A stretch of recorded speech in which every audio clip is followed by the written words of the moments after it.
Hello बच्चों, नमस्कार, good morning. कैसे हैं सभी लोग? उम्मीद करता हूं बहुत अच्छे होंगे। आज एक नया टॉपिक तो नहीं कहेंगे क्योंकि प्रॉफिट एंड लॉस का ही एक पार्ट है, लेकिन फिर भी इसे एक नए टॉपिक के रूप में पढ़ा जाता है, काउंट किया जाता है। तो उसी हिसाब से हम भी कहेंगे कि आज हमारा चैप्टर नंबर 3, जिसका नाम है डिस्काउंट, वो आज शुरू करने वाले हैं। बहुत छोटा सा चैप्टर है, मैक्स टू मैक्स 2 क्लास का ये चैप्टर होने वाला है, और इसमें नंबर ऑफ टाइप्स भी कम है क्योंकि वही चीजें जो आपने प्रॉफिट लॉस में पढ़ी उन्हीं को हम आगे कंटिन्यू करने वाले हैं। वही कॉन्सेप्ट, सेम वही चीज। अगर सब वही चीज है तो फिर हम लोग इसे अलग चैप्टर के रूप में क्यों पढ़ते हैं? उसका एक रीजन है, बहुत छोटे छोटे से डिफरेंस है। उसको हम जब इसकी टर्मिनोलॉजी, जब इसकी शब्दावली को देखेंगे बच्चे, तब हम कर रहे होंगे। ठीक है, तो चलिए करते हैं शुरुआत अपने चैप्टर की। ठीक है, शुरू कर सकते हैं।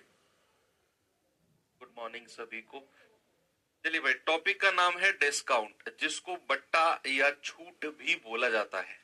अब एक बात बताओ, डिस्काउंट में अगर मैं टर्मिनोलॉजी की बात करूं, शब्दावली की बात करूं, तो सबसे पहले आता है बच्चे इसमें अंकित मूल्य। क्या आता है इसमें? अंकित मूल्य, या फिर जिसको हम छपा हुआ मूल्य भी कहते हैं। क्या कहते हैं? छपा हुआ मूल्य भी इसको बोला जाता है। और अगर मैं इंग्लिश में बात करूं तो इंग्लिश में इसको बोला जाता है मार्क्ड प्राइस। मार्क्ड प्राइस, या शॉर्ट फॉर्म में हम इसको एमपी भी बोलते हैं। ठीक है, क्या होता है मार्क्ड प्राइस, क्या इसके क्या डेफिनेशन होती है, ये सब आपको ज्यादा समझने की या ऐसा कुछ इसमें है नहीं कि आप नहीं समझ पाओगे। भाई, छपा हुआ मूल्य, आप कोई भी प्रोडक्ट खरीदने जाओ और उस पे आप जो देखते हो एमआरपी जो लिखा होता है, एमआरपी का फुल फॉर्म होता है मैक्सिमम रिटेल प्राइस।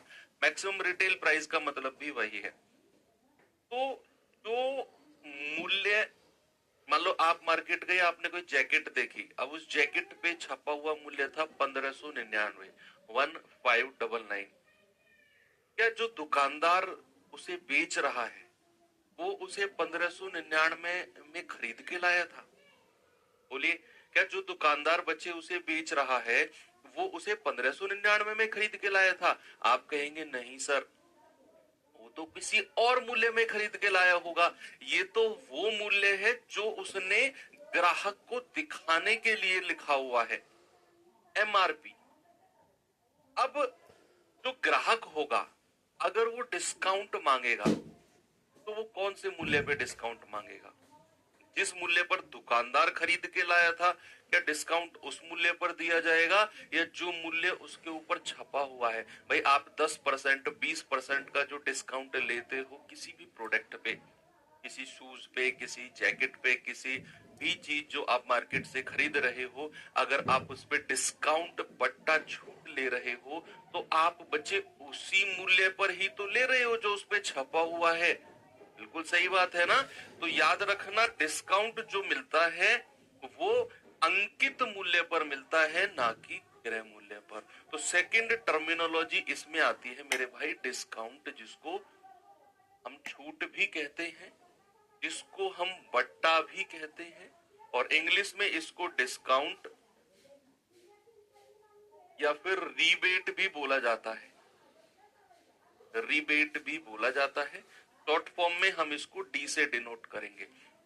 अब मुझे एक बात बताओ, अगर मैं किसी भी अंकित मूल्य की बात करता हूं, सपोज किसी अंकित वस्तु का अंकित मूल्य 2000 रुपए है, मोटा मोटा समझना, किसी वस्तु का अंकित मूल्य 2000 रुपए है और उस पर डिस्काउंट दिया गया।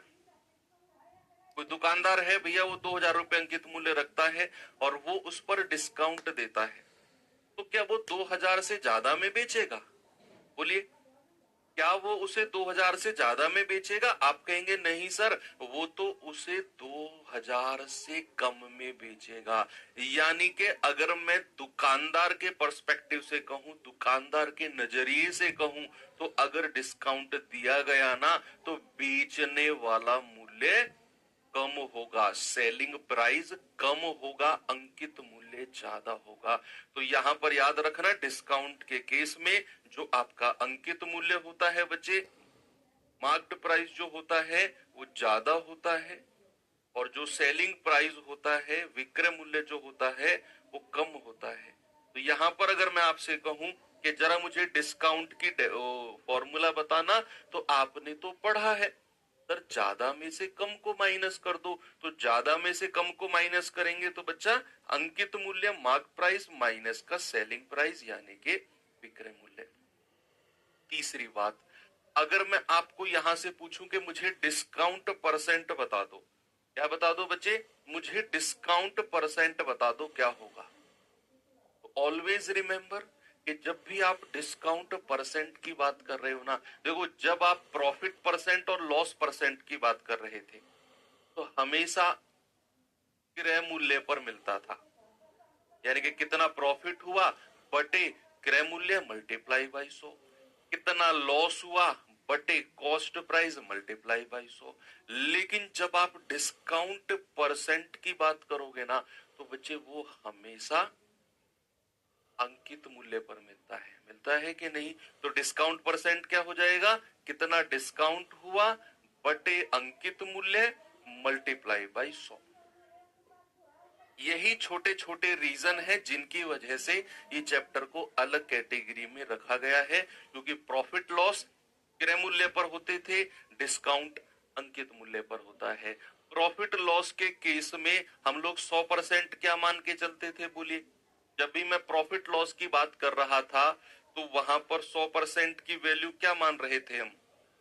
100% को मान रहे थे कॉस्ट प्राइस क्रय मूल्य। लेकिन बच्चे जब भी हम डिस्काउंट की बात करेंगे ना, तो मेरे भाई डिस्काउंट के केस में अंकित मूल्य को 100% मान के चलेंगे। अंकित मूल्य को क्या मान के चलेंगे? मार्क प्राइस को हम लोग 100% मान के चलेंगे। सपोज दैट फॉर एग्जाम्पल, अगर मैं आपसे कहता हूं कि भाई किसी वस्तु पर जो डिस्काउंट दिया गया है ना वो 20% का है,